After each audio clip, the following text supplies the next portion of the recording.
Boy, it sure has been a rough year for movies, huh?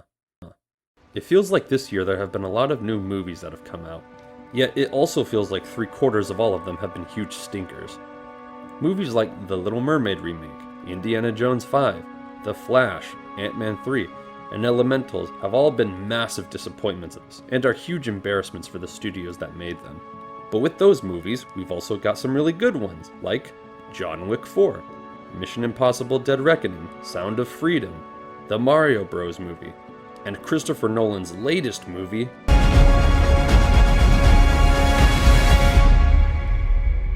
Oppenheimer. But is it a masterpiece like some of his other movies have been? Well, let's find out, shall we? 3, Truman needs to know what's next. 2, What's next? 1.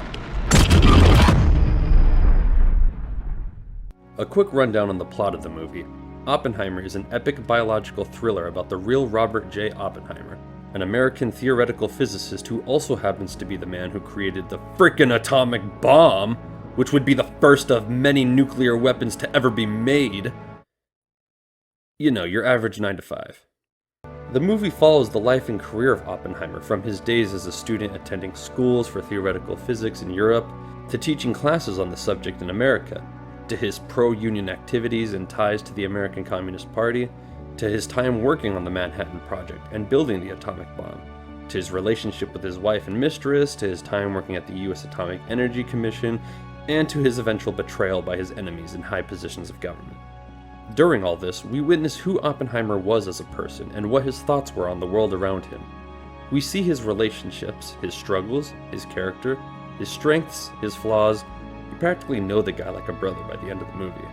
We get to see his time and difficulties working on the atom bomb, having to go through all the procedures and clearances that were set up to keep the project a secret, and not only that, we get to see the difficulties being the father of the atomic bomb would have on a person. After the Trinity test, Oppenheimer's whole view on the bomb and weapons like it completely changed. Where he once was excited by the challenge of creating such a device, once it's completed and he witnesses the destructive power it could bring, he completely turns against the use of the bomb and even believes the United States should share all of its research and findings with its allies in order to prevent any nuclear arms races or conflicts from arising in the future. This is where his enemies come into play. Remember how I said Oppenheimer was betrayed by his enemies earlier? Well, the reason I say it like that is because his enemies were originally his allies, but once he started to speak out against creating more nuclear weapons, his allies turned into enemies, as they did want more nuclear weapons. This was during the Cold War, mind you, so everyone was afraid of communists and Soviet conspirators. So in order to shut up Oppenheimer about his views on nuclear weapons, his enemies used his past relationship with the American Communist Party as a means to discredit him and deem him as a national security risk to the United States, so he could no longer be a part of the atomic energy program, and label him as a communist so no one will listen to his views. So that's pretty fucked up, right? The story of Robert J. Oppenheimer is a bit of a tragedy in a way. He goes from this excited and enthusiastic scientist wanting to make these great discoveries never done before, to a man haunted by his accomplishments and trying so desperately to get others to understand the horrors that can come from his work if they do not take the appropriate steps to prevent any conflicts. We see the struggles he had to go through, not just in trying to warn everyone about the dangers of nuclear weapons, or trying to fight back against his enemies trying to silence him, but the struggles in his soul of being the man who created such a devastating weapon, and also has to live with the fact that that same weapon was used on other human beings, since it was the atomic bomb that was dropped on Japan during World War II, twice. The struggles that are all in Oppenheimer's soul are beautifully presented in the film by Cillian Murphy's performance as Oppenheimer. I'm gonna geek out here for a second because Cillian does a damn good performance here. It is Oscar material. I'm a big history buff, and I've read about Oppenheimer before, and have watched videos on some interviews and lectures he gave back when he was alive. So, I gotta say, Cillian must have done some homework for this film, because he matches the way the real Oppenheimer spoke and acted to a near T. He matches the way Oppenheimer presented himself and moved and walked so well. Even the way he speaks is on point. From the videos I've seen of him, the real Oppenheimer spoke in a very low and slow tone, which Cillian does beautifully in the movie. Obviously, it's not 100% perfect. His performance had to be a bit more dramatic and such at times for the film in order for it to be entertaining for audience members.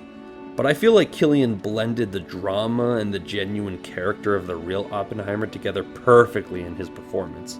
You could really see it in his face at times. The expressions and wrinkles in his face, and especially the look in his eyes during sad or intense scenes, really capture you and make you feel what the real Oppenheimer must have felt during the real-life events. In fact, the whole cast does an incredible job in this movie. There are a lot of big-name actors in this movie, like Emily Blunt, Matt Damon, Robert Downey Jr., who played some pretty important characters in the movie. But even the minor characters were played by well-known actors like Jason Clarke and Gary Oldman. Everyone absolutely killed it in the movie and were clearly giving their 100% the entire time, even if they were only on screen for like a few minutes. Like, no joke, they really were. Like, Josh Peck, the guy from Drake and Josh, was in this movie for like 1 minute, and he did excellent. He was the guy who had to press the button to drop the bomb during the Trinity test, and as the timer was counting down, you could see his body was all tense from the anxiety, and his hand was shaking from fear of what might happen when the bomb goes off. Everyone in this movie just knew it was going to be something special, so they gave it their all in their performances. I will say my biggest critique of the movie is the lack of any emotional impacts the film makes. We spend time viewing Oppenheimer's romantic life and how he is with his wife and his former girlfriend, who later on becomes his mistress. In all of these scenes involving Oppenheimer's romantic relationships, you never feel any emotions, good or bad, coming from them. It's not the performances of the actors, it's more of the dialogue they have to work with. Christopher Nolan, I've noticed, isn't the best at writing emotionally powerful dialogue. He's a man who likes to make you wander and ponder and think rather than feel. So the dialogue during what should be scenes with heavy emotions falls short. The conversations between the characters feel robotic and unnatural, making the scenes kind of awkward to watch. Watching the characters in these scenes speak to each other is somehow more awkward than watching them have sex with your parents in the room. I never thought I'd see the day. The film isn't entirely void of emotions. You will feel some when watching the movie. But these aren't emotions that will stick with you to the end of the film, or even out of the theater once the movie ends. Despite that, the movie is beautifully shot, by the way. Oh my god. Say what you want about Nolan's writing abilities, but god damn, he is a master at cinematography. Every shot in this movie is crisp and clear, and always succeeds at showing the audience what it wants them to see. There are a lot of establishing shots in the film of the New Mexico terrain, and you wouldn't think it would be that interesting since most of it is just desert. But Nolan found a way to make it look beautiful. Every shot could honestly be screenshotted and put into a frame for you to hang up on your wall, it's that good. Christopher Nolan is a man who likes to try and do things differently when it comes to every film he makes. Sometimes these are different techniques for filming, and sometimes there are different styles of editing, which is what he does in this movie. The film isn't shown in a linear style of storytelling. The scenes are edited together very differently. For example, the movie starts off with a scene that, if this was linear, would be a scene from the second act of the movie. It is then followed up with a scene from what would be the third act of the movie. Then it shows you a scene that makes sense being in the first act of the movie. This honestly makes more sense if you've seen the movie, but this style of structuring the movie is something Nolan has done with his first two movies he's ever made, Following and Memento. It's a really cool and interesting way of presenting the film, however, I feel like it could be too strange and confusing for average filmgoers. The movie has made a lot of money so far, a lot more than expected I believe, which is great. It'll hopefully expand people's visions on what films can do and make them interested in more stylized movies. Overall, I think it's safe to say that Oppenheimer is indeed another Christopher Nolan masterpiece, and is a welcomed addition to his collection of movies. But what do you think? Have you seen the movie? If so, what are your thoughts on it? Let me know in the comments below. Thank you so much for watching, and I will see you all later. Peace.